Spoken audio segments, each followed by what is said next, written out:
You know that one kitchen drawer where things go to disappear? It's like the island of misfit toys. They're so adorable, they were super loved, well used, but you just can't seem to get rid of them. It's that overstuffed utensil drawer, or that drawer with kitchen towels and rags and napkins and maybe a candle or two. That drawer adds to your frustration, so let's tackle it together.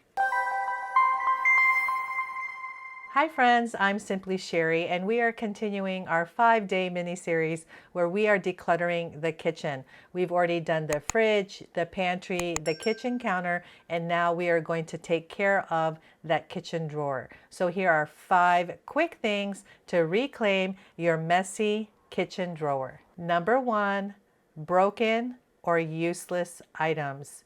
It's pretty straightforward, right? If something is broken, it's hard to use. But sometimes, time just goes by, things get in the way, we get busy, and we don't take the time to just take that broken piece, whether it's a measuring spoon, a bent paper clip, a broken rubber band, and just toss it into the trash.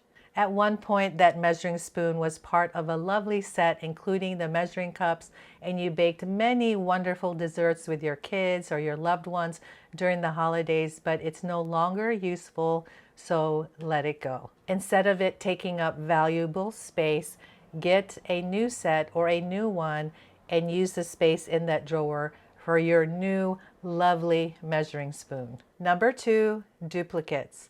Do you have 2 bottle openers, 3 can openers, 4 wine openers, 5 spatulas for icing that are all the same size and do the same thing? Well, it's time to get rid of them. You only need 1. Think about why you have duplicates in the first place. When you open that drawer, because it's cluttered and not organized, you have to do a scavenger hunt to find that bottle opener. So you do that one time and you can't find it, so you get a bottle opener, and then the next time you do a scavenger hunt again, and then you realize you have 2.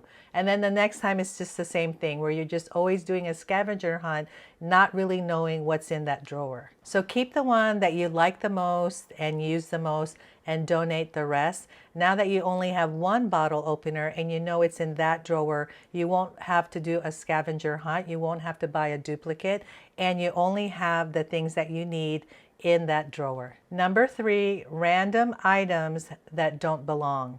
These are things like batteries, paper clips, rubber bands, other office supplies, old receipts, coupons. So sometimes we hold things in our hands, we end up walking into the kitchen, we don't know where to put it, and then we just stick it into that drawer. Well, a drawer is supposed to have a purpose. It's not a catch-all. In the next video, we'll talk about the junk drawer, because even the junk drawer has a purpose. So take those batteries, old receipts, papers, other knickknacks, and put them where they belong. And if there are things that you don't need anymore, like receipts for food, you're not going to get a refund on that.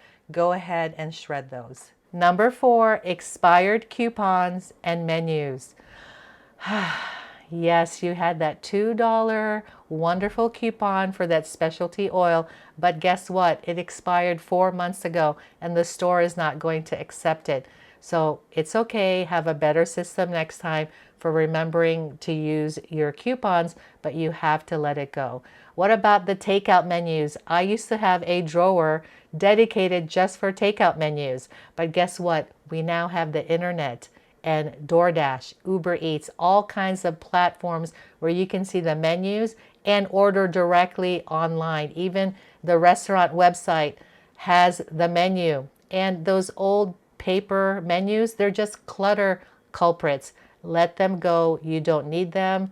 And just order your food online. Recycle all that paper and enjoy the new space that you have. Just imagine, I used to have 1 drawer dedicated to those.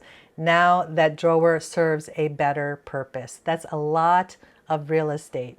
Number 5, tiny items without a home. These are things like loose screws, buttons, keys, keychains. Those screws can go to the toolbox, the buttons can go where your sewing supplies are, or you may not even need that button. What about keys? Do you even recognize where that key goes to? You most likely won't use it if you don't recognize it. So go ahead and let it go. When we were decluttering my parents' home late last year, early this year, I have a whole series for when we took care of that. I found a couple boxes filled with keys. And then I also had these, you know, those bars for the steering wheel to keep it secure so no one steals the car. And I said, I'm going to take these keys and I'm going to find the one that fits into these two locks. So I brought them home with me and they sat on my floor in the hallway for a couple weeks so that it was a visual cue to remind me that I'm going to find that key. And I'm telling you, I mean, it was like a box, like a box like this, like this. 2 boxes of keys like that. And you know how thin keys are? And I was really going to do that. Listen, I finally woke up and I told myself, self, you're never going to get to that. And how much is a new, you know, security bar anyway? Is that worth your time? And so I finally decided to let those keys go, because I mean, if there was a safety deposit box, that would be the only loss. But if my parents had a safety deposit box, then I would have known about it, but they didn't. And so I just went ahead and let go of those keys, and I felt so much better after that. It was a big task weighing on me that I didn't even have to do. So let go of those keys that you know you will never find what it's for. Number 1, broken or useless items. Number 2, duplicates. Number 3, random items that don't belong. Number 4, expired coupons and menus. Number 5, tiny items without a home. If you found these 5 quick things to reclaim your messy kitchen drawer helpful, then subscribe to my channel so you can continue to declutter and organize your home. Are you ready to feel more in control of your space? Then sign up for my weekly newsletter. It's called Tuesday Transformations, and I share more how-tos, tips, tools, and encouragement so that you would have less stress and more peace and create a home you love. The link is in the description box below, and you will receive 6 free printables when you sign up. We'll finish our 5-day mini-series in the next video with 5 quick things to clean out your junk drawer.